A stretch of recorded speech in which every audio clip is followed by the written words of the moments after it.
Harold, thank you for your time.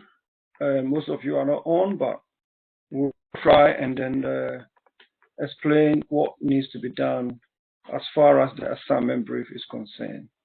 This is the research project unit 6.9. We have 2 lectures so far on research, and so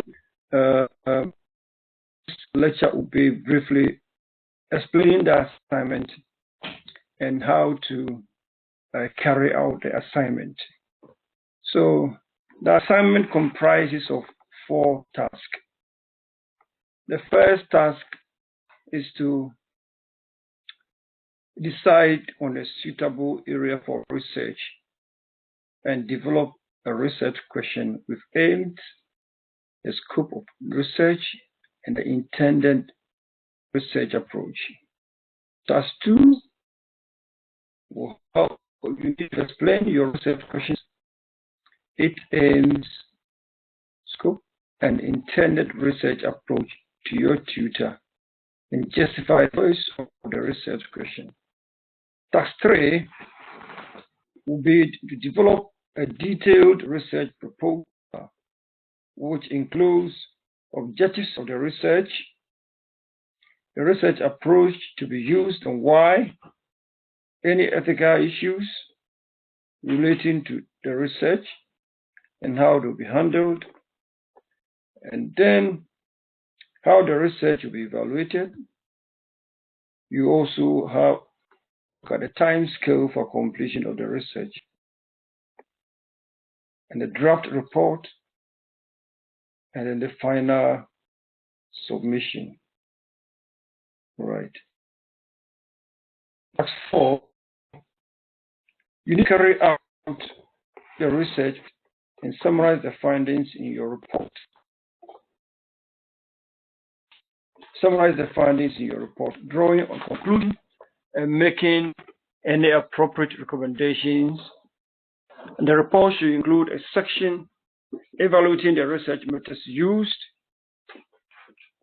with comments on the validity of the research, and then you present the final report in a suitable format. So we'll first have to agree and decide on the topic and see if we will be able to complete the topic within the time frame for this project. And remember, this is a small research project, so I don't expect you to pick any big topic that will take much of your time. The only thing is that the topic must be suitable. If you are doing levels of business management, the research should be business-related research. And if you are doing the health and social care, the research should be related to the health and social care sector.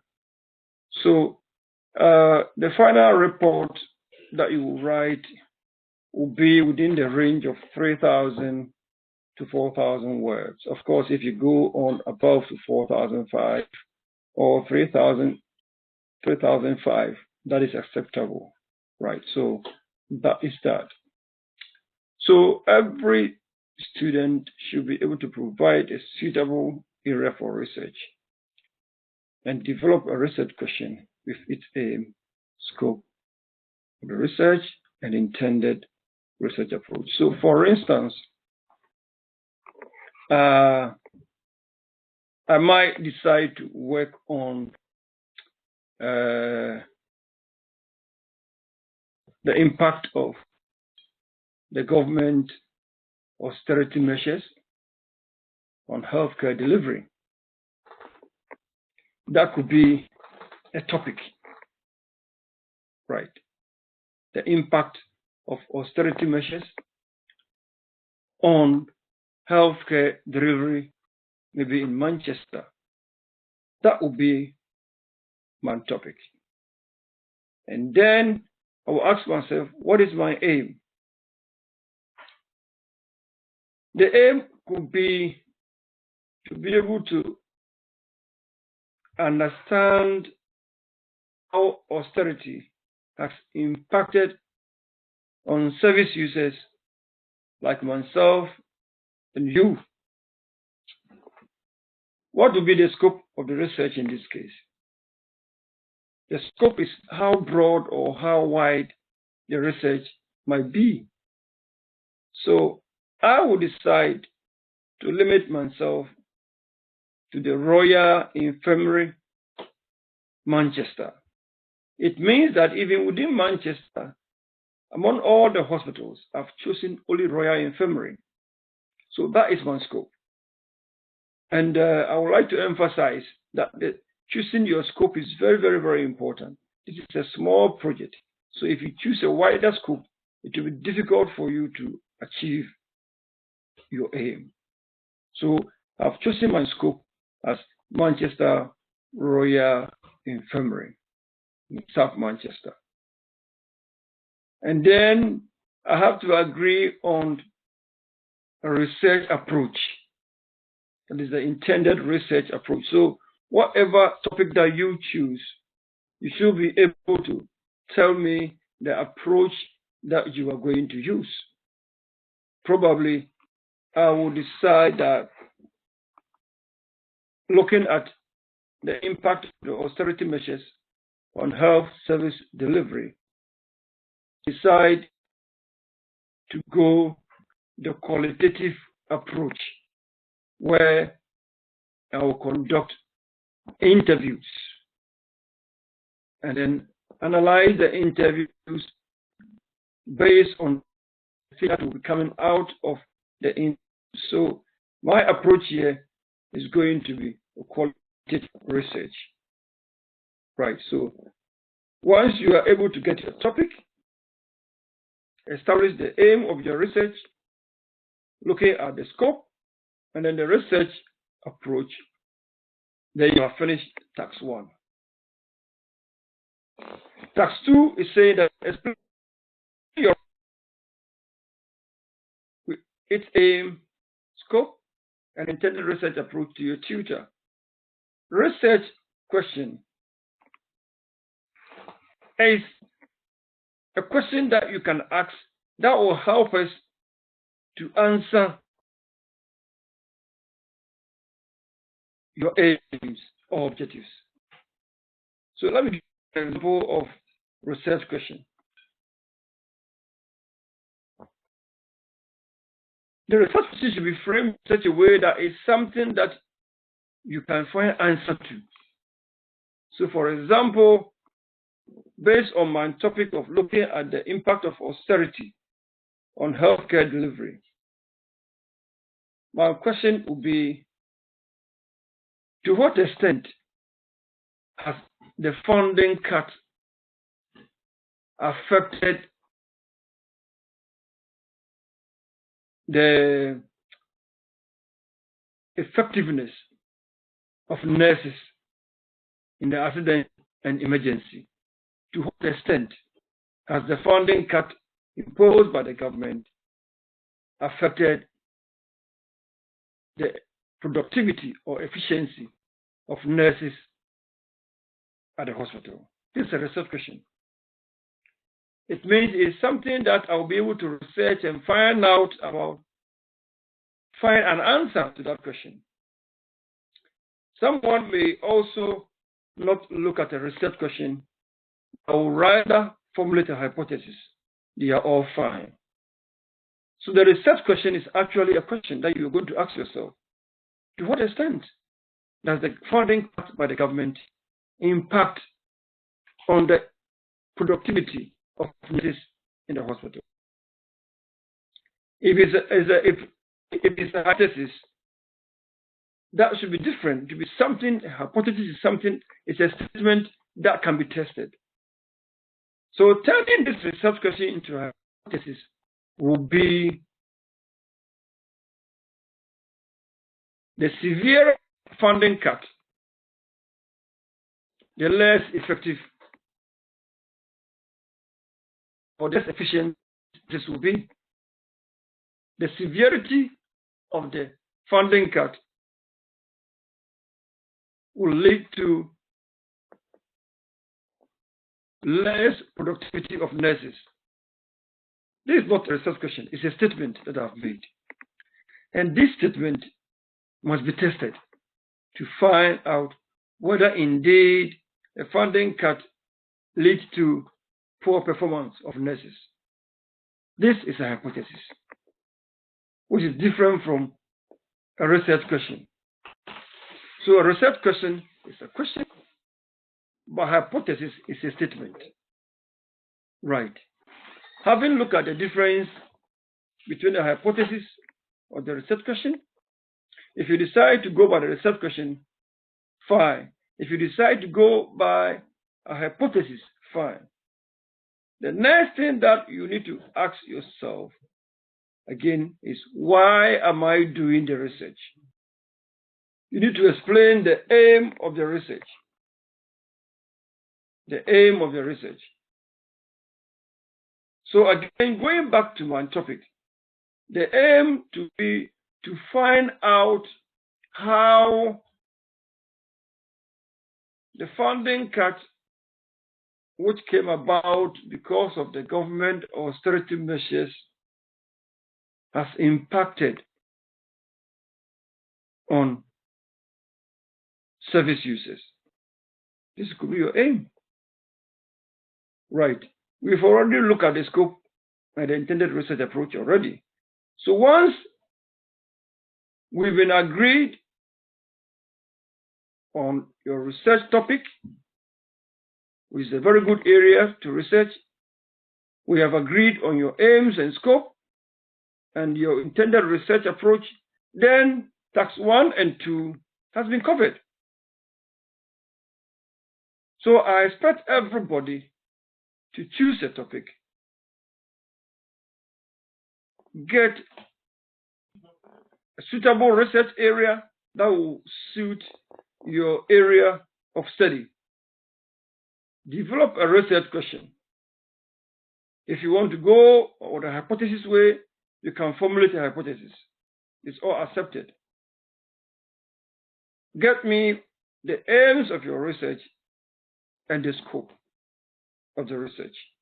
And as I said, don't take quite a broader scope that you wouldn't be able to achieve within 1 month. And then your research approach. Right. So having done that, tax 1 and 2 has been covered. So I expect every single one of you to get a topic. Write your aims and objectives, the scope of your research, whether you are using a case study of maybe homelessness in Manchester, Lewisham. Even Manchester is too broad. Homelessness in Lewisham, a suburb of Manchester. But it's quite a smaller scope that you can deal with. Right. Having got your scope and telling us about your research approach, you then come on to develop a detailed research proposal. Right. Right. And the research proposal to start with a topic. The proposal, write your topic boldly on top, and then do some research on the topic that you would like to write on. Having done the research, you will be able to understand the literature of what has been done in that field already.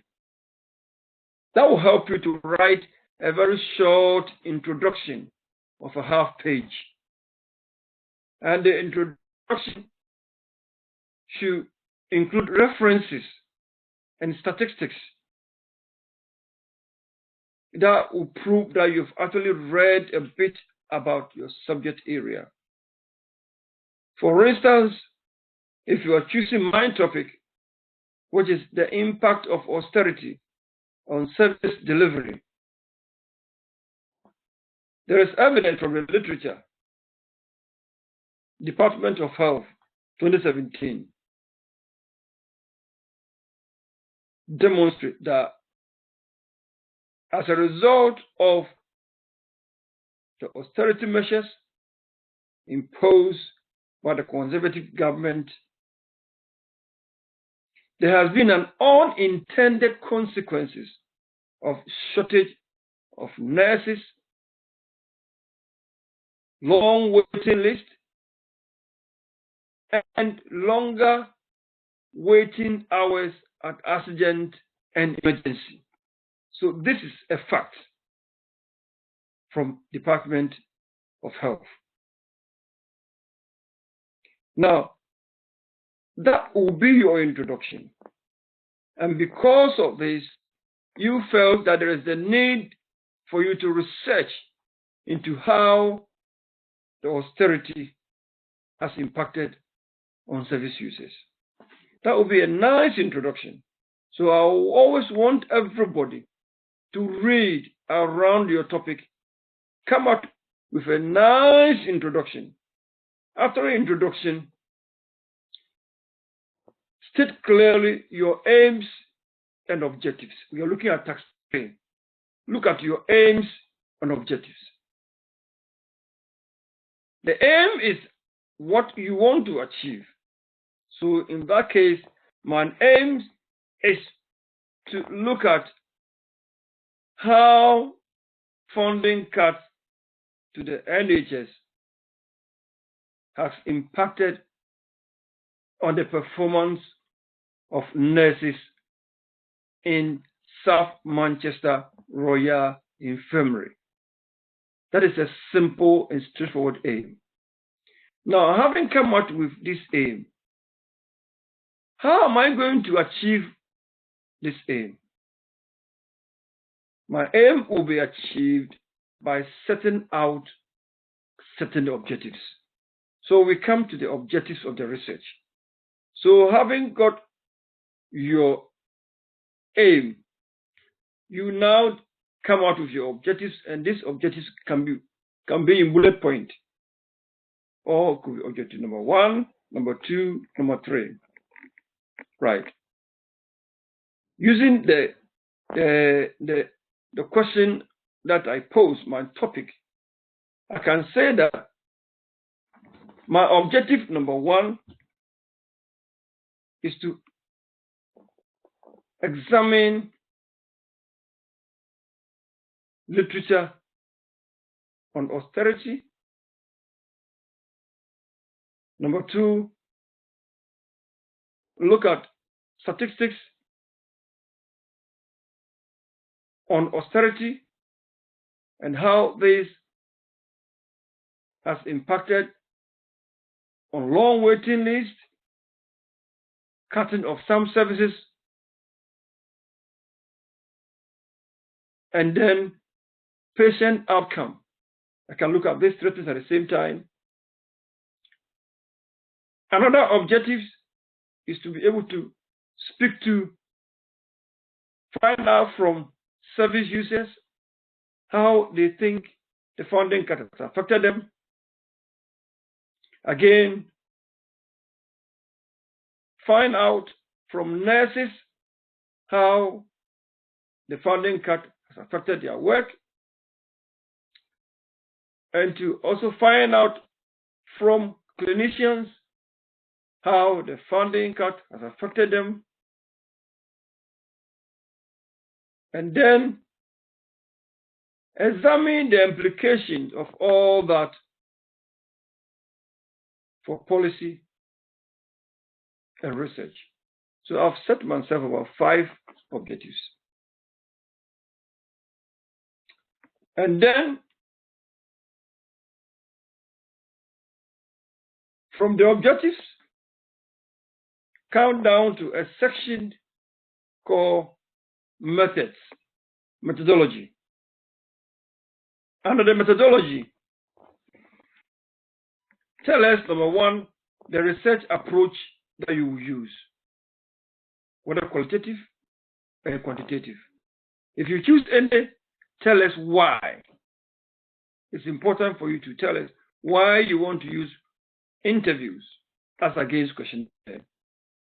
Tell us why you want to use interviews against secondary data, which is already the statistics that you can use. So that is your research approach. Having explained the research approach and the methods, tell us your sample population. Which people are you going to interview? And how are you going to get them to be interviewed? And how many people are you going to be interviewed? So in my case, looking at the impact of funding cuts on service delivery,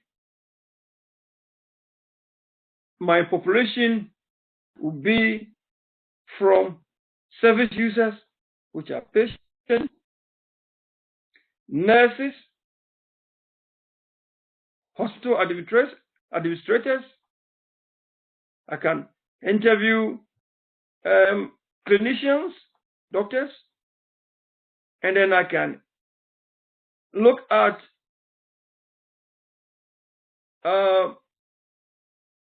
ministers, especially somebody from Department of Health. So you could see that I'm sampling from a broad population. So these are my population. Having done that, I'll ask myself, how am I going to select them and how many?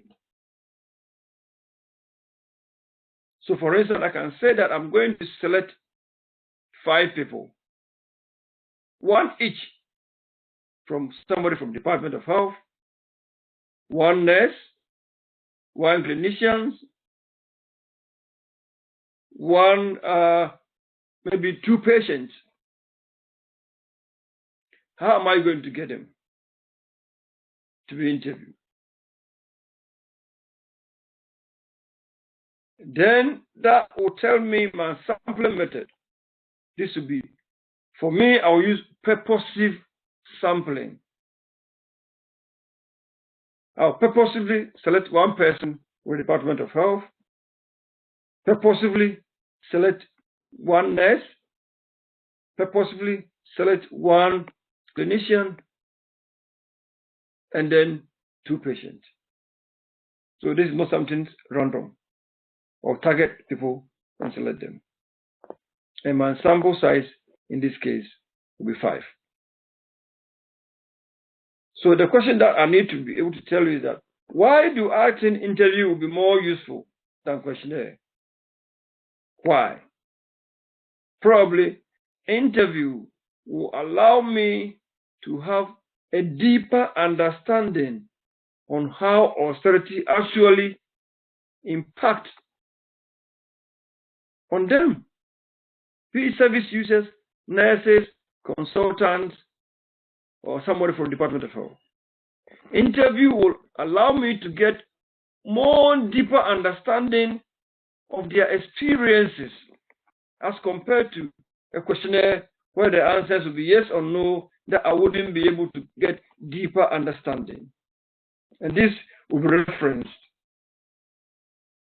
because there are research method books that tells you advantages and disadvantages of using quantitative and qualitative research. State this one clearly.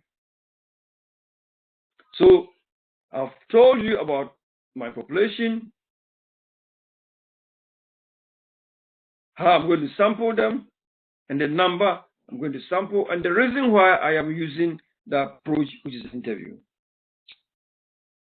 Apart from that, under the same proposal, under the methodology, I'm going to talk about how I'll be able to collect my data and how I'll analyze it. For the how, my interview will be recorded using the recorder, and then I will transcribe the data word to word, that is verbatim. I will record everything verbatim. And then after the interview, I will transcribe my data word to word. And after the transcription, I will analyze it by looking at all the themes that will arise out of the interviews. That means that I am going to use what is called thematic analysis. I'm going to use thematic analysis, whereby I will be able to look at the main themes coming out of the interview. So again, I'll be able to tell you I'm using thematic analysis. Thematic analysis. Thematic analysis. So I'll be looking at the main themes coming out of the interview. So I'll show you how I will collect my data and analyze it. So it's done for my method. And the issues that are wrongs and rights. So as far as research is concerned, to interview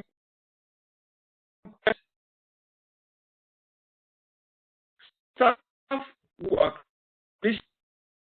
nurses, also going to health. These are human participants.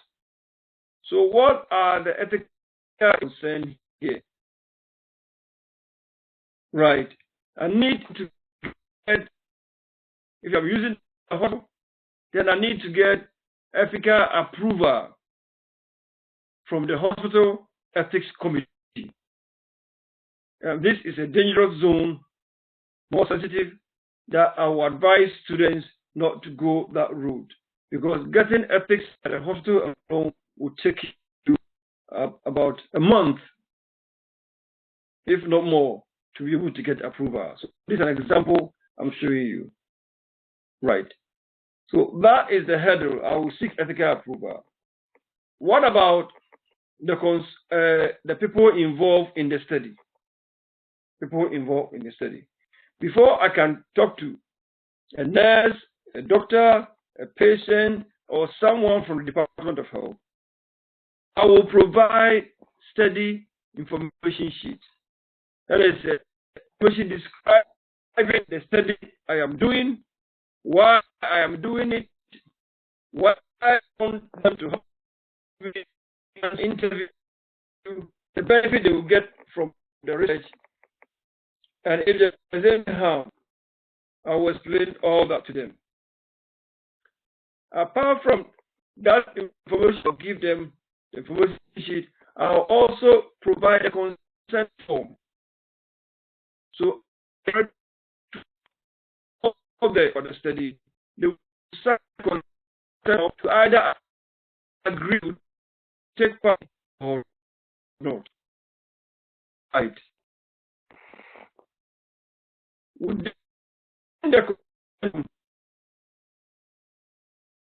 Where participants will share that they understand and that you will take study. See all the participants that all information that they provide and that it will not be shared with anybody. Do all personal identifiers like their name, address, age, or will not be part of support. And all from the interview, personal identifiers will be anonymized. That should be guaranteed. Apart from that, everybody taking part in the interview has the right to stop at any time without any permission. If for any reason anybody wants to stop doing the research, stop doing the interview, the person is free to withdraw from the interview, even if the person has started. These are all ethical issues that will be dealt with. Right. So how would they be handled? Is there any ethical issues, and how would they be handled? So I expect you to design an information sheet and a consent form, which is something that will guarantee. So what I will do is that I will design a sample information sheet and sample consent form and put it on Moodle, and also email it to you if you want.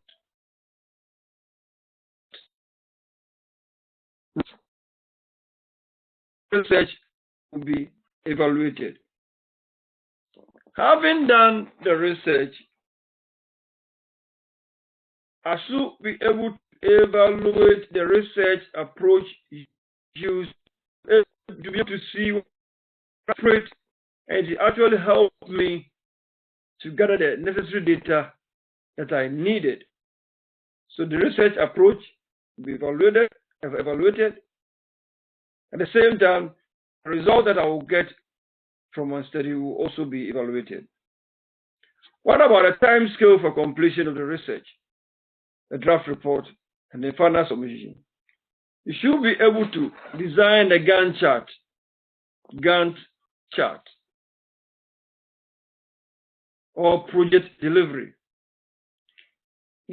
telling us what you will do every week, what you'll be able to cover every week. This is a short project, so even if you are using a month after the proposal to gather your information and write your report, tell us how you're going to go about it week by week. Maybe week 1, you write a proposal. Week 2, you present the proposal to your tutor for review. If approved, week 3, you'll be doing your literature review. Week 4, you gather all your data, conduct your interview. Week 5, you gather your results, write it up. And week 6, you write your discussion and conclusion. And week 7, you submit your report. Now, believe you don't have to take 7 weeks to do that. It's a very short report, which is between 3,000 and 4,000 words. So it will be a very simple research that you can use 1 month to finish. Because we need actual research report. Because the essence of this model is to enable you to gain the skills that are used to collect data and write a report. So the proposal will be marked as it will cover most of the learning outcomes. Then the report writing and the structure will also take the chunk of the mark. So if you look at task 4, for us to carry out the research project and summarize the findings in your report, drawing conclusion and making any appropriate recommendation. So even though this is a student project, having drawn your proposal, if it's marked and everything is good, you need to carry out a proper primary research by yourself. If you want to design a questionnaire, design it. If you want to use interview, use interview. At the end of the day, what I expect from you is to be able to carry out the research yourself. Design your own research instrument, whether questionnaire or interview, and then go and carry out the research, gather your data, and then analyze the data, write your report. Right. Having all the sections, your research project, you have your introduction, your aims of the study, literature review chapter, your results section, discussion section, concluding section. So it's a whole report you are writing. The structure should follow a structure for a dissertation. And I've given sample proposal to all of you. What I will do is to also give you a sample project report for you to follow. I've already given you a sample of a proposal. I'm going to give you a sample of a research project. Yours is between 3,000 and 4,000 words. What I'm going to give you is a bit longer because it's for a bachelor degree, and some might also be for a master's degree, which will be about 8,000 words. But you're going to follow the same structure. Yours is easier because it's going to be between 3,000 and 4,000 words. So it's not going to be a detailed research, something that you can manage within 1 month and write your report. You get your aims and objectives. Design your research instrument. Go to the field. If it's 5 people, interview them. Come and transcribe your interview verbatim. Look at the themes are writing and write your report. Analyze it and draw a conclusion. I expect you to have a nice report with a table of content nicely, well referenced, both in-text referencing, and then when you finish, taking all the reference at the end of your work as a bibliography, and then have a sample of your interview schedule or questionnaire as an appendix, right? So you have a complete report that you will submit. So I know it's a small project, most of you are in a hurry, but you still have to write a complete report that has been carried out by yourself. So choose a topic that you are passionate and interested in. If it's something that you think you can write about in your own workplace, it should be something, a very small scope that you can manage. Don't be tempted to write about, I'm going to look at the impact of austerity on the NHS in the UK. It's too broad, you can't do it. Take something small that is manageable. So what I'm looking for is first your research proposal. Your research proposal. So if you can try and then write your proposal and let me have the draft to look at and mark and adjust as a draft before you submit the final proposal that I'll mark, I'll be very, very, very be happy. So choose a topic and then write a simple proposal, send it to me, and let me look at how it is. If it's okay, I'll give you the green light to go out and carry your data. You have no time to waste. You go straight to the field. If it's an interview, do it. If it's a questionnaire, do it. After that, write your report and then combine it. Let me have your draft report and check and see if it's okay. Then you can submit it as your final project report. It's kind of a mini dissertation, right? So I expect you to come out with your proposal today. I know we are entering to the Christmas, things are quite busy, but if by next week you can give me a tentative topic and a draft research proposal, that would be wonderful. I can look at it, comment on it, and then if it's okay, then you can go ahead and carry your data, collect your data. If it's not, I'll revise it with you, and then you can polish it up and then carry on with your data collection. I hope I've been able to explain what the assignment is. So for tax 1 and tax 2, it's all about we agreeing. And with all that I've explained to you, I think all that you need to do now is to quickly look at a topic, write a brief aims and objectives, then let me read. It is linked with your subject area, whether health or business. Write a proposal straight away. Let me have a look at it.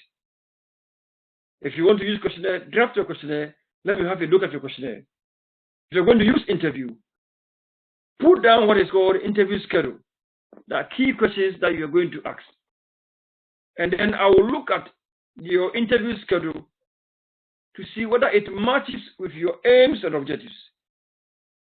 Because if you go and collect any data that has nothing to do with your aims and objectives, then it means you can write your report.